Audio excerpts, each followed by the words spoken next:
Strolling through the fields of northeast France, a couple spots something metallic glistening in the light.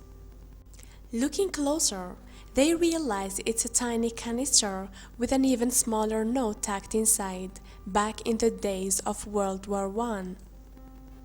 Soldiers used capsules such as this to send messages via carrier pigeon, reaching compatriots many miles away, but this one arrived more than 100 years too late. Today, the region of Ingersheim is a sleepy corner of France's Alsace region, full of vineyard and rolling hills.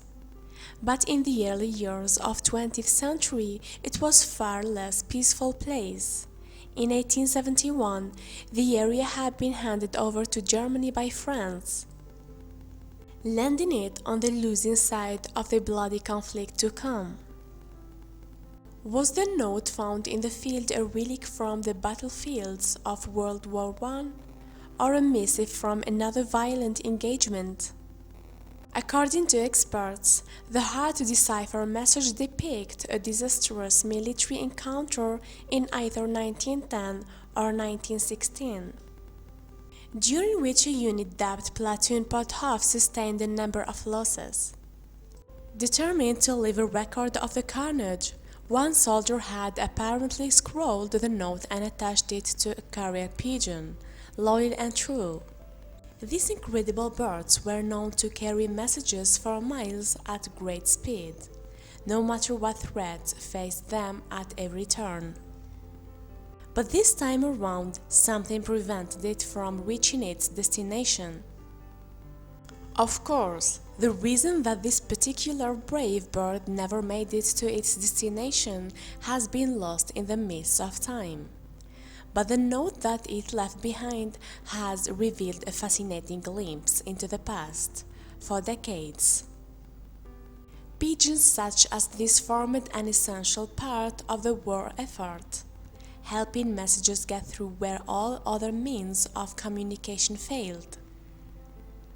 But who came up with the idea of using pigeons to send messages in the first place? According to reports, the practice has been around since at least the 6th century before century, when King Cyrus II of Persia used the birds to communicate across his empire, and some 500 years later, this unlikely method of correspondence was still being used.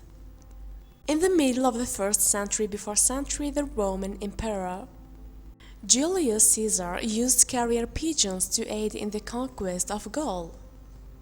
Meanwhile, off the battlefield, the birds were dispatched to keep citizens up to date with sporting events, and in ancient Greece, a similar system had spread word of the winners and losers in the latest Olympic Games. Later in the early 13th century, the Mongol warrior Genghis Khan utilized carrier pigeons, as he ruthlessly conquered great swathes of Europe and Asia. But it wasn't until the 19th century that these clever creatures really began to develop a reputation in the modern world. And one of the first to benefit was Nathan Rothschild, a banker whose descendants remain wealthy and influential even today. According to legend, the family's wealth owes a lot to his carrier pigeons, which bore news from the Battle of Waterloo in June 1815. As the only person in London to know which side had been victorious, Rothschild was able to make a number of prudent financial decisions, doubling his fortune at a stroke.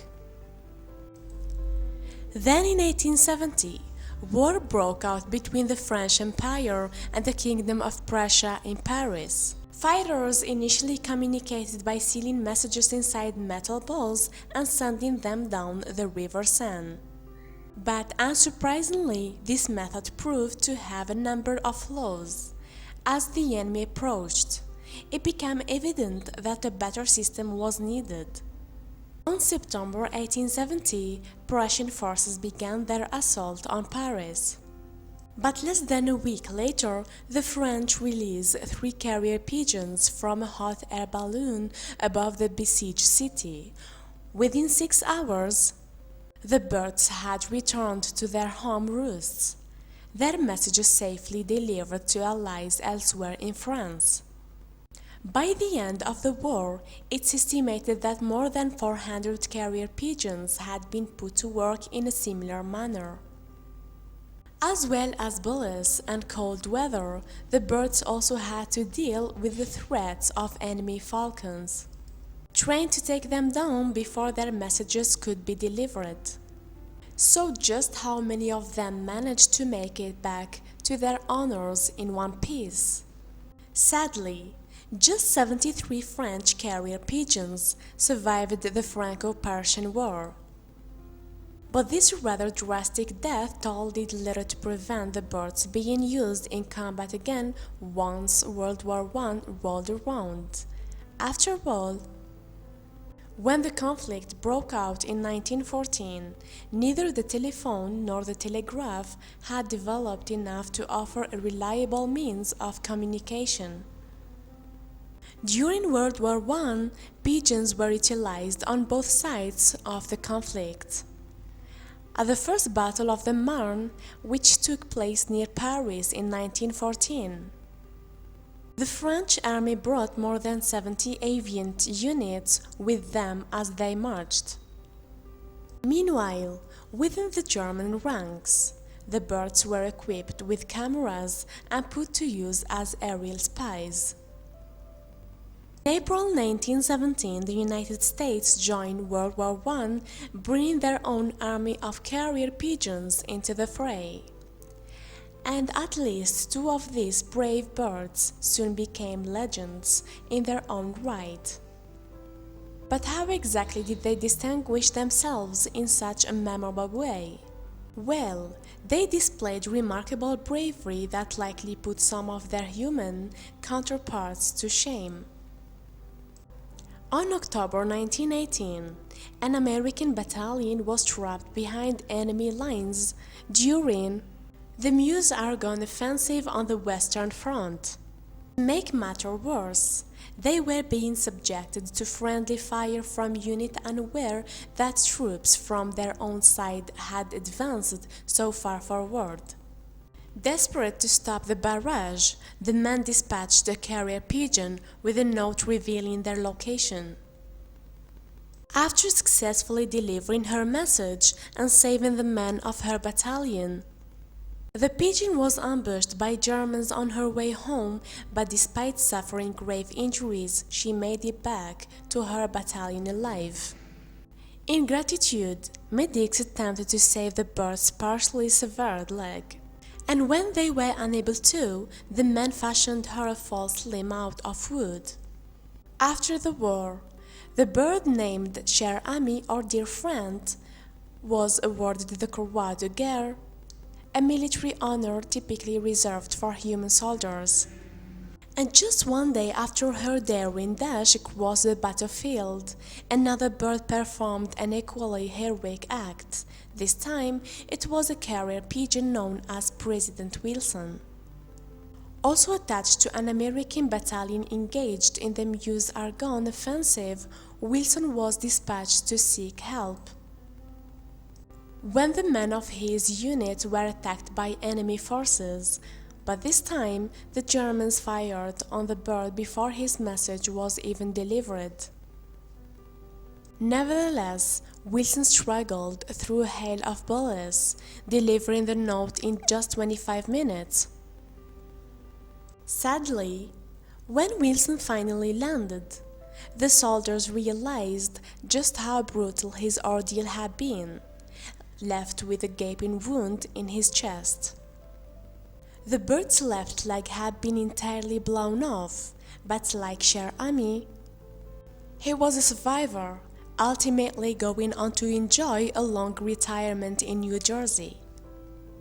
Today his stuffed remains can be seen on display at the United States Department of Defense HQ in the Pentagon.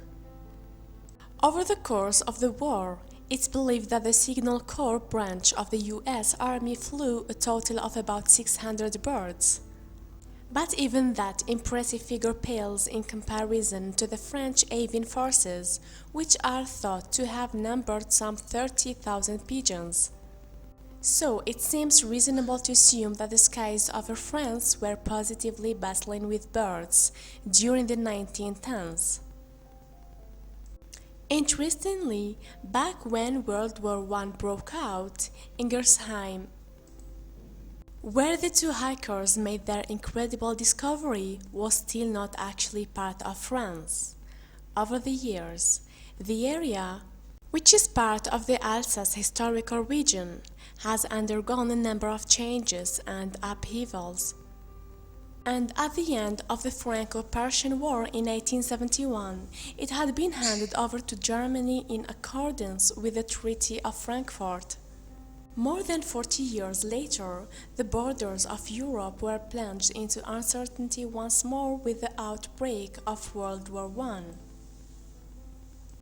Located on the cusp of Germany and France, the people of Alsace found themselves at the center of a bloody dispute. And eventually, in 1919, the region, including Ingersheim, was given back to the French.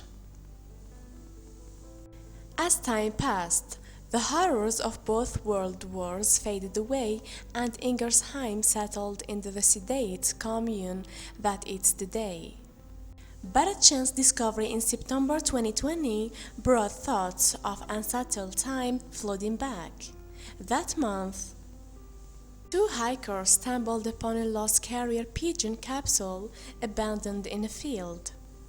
After carefully opening the aluminum capsule, the couple realized that there was a message still tucked away inside, and like any good citizens would, they decided to take their find to an expert for closer examination, as luck would have it.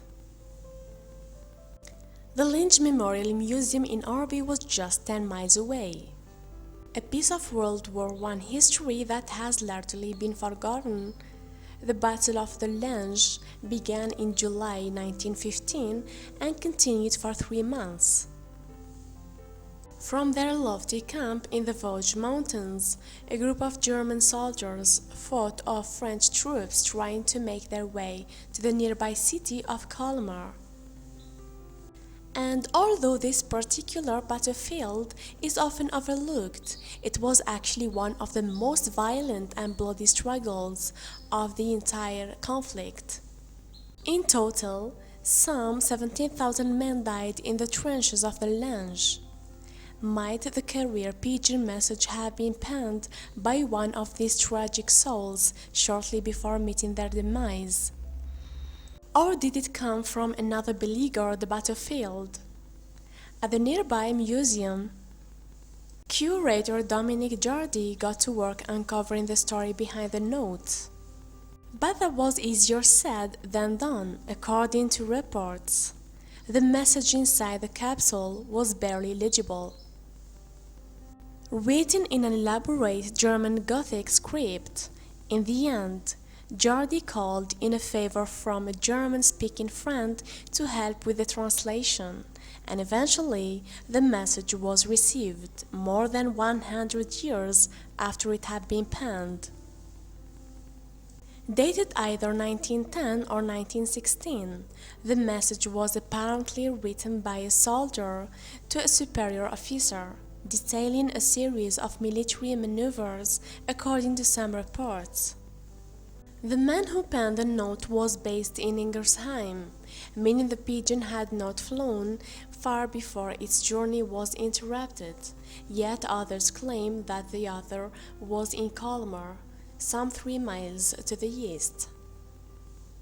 But what did the 100-year-old message actually say? And were there any dire consequences as a result of its going astray? Translated, the note read, Platoon Patov receives fire as they reach the western border of the parade ground. Platoon Patov takes up fire and retreats after a while. In fact, while half a platoon was disabled, Platoon Patov retreats with heavy losses. So who were the men of Platoon Patov? And did help ever arrive? In a surprise twist, Jody revealed that the note had not actually been written in a real war zone at all. Instead, it was penned during a military exercise recounting estimated losses in a completely fictitious scenario. Apparently, notes such as this one once formed a relatively common part of military exercises conducted in this part of the world. Moreover, Jardine notes that some of the terminology used in the message was typical of theoretical maneuvers, rather than actually warfare. As such, he concluded that Platon Patov was likely never in any real danger. Interestingly, Jardine was also able to shed some light on the date of the message, and able to recall any military exercises taking place in the area in 1916. He guessed that the note was probably penned in 1910. So, the tale of Platoon Patov likely played out some 4 years before the start of World War I. But even though it might not have been written from the trenches, the note is still considered an incredible find. Speaking to CNN in November 2020, Jardy explained, "It's really very, very, very rare. It's really exceptional. Apparently, although many career pigeons were shot down in the line of duty, the messages that they died for have not generally stood the test of time."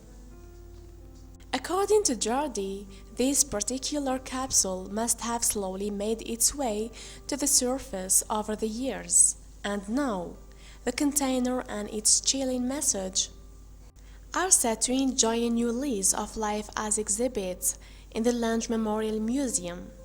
Interestingly, the note is far from the only wartime letter to resurface after years in obscurity.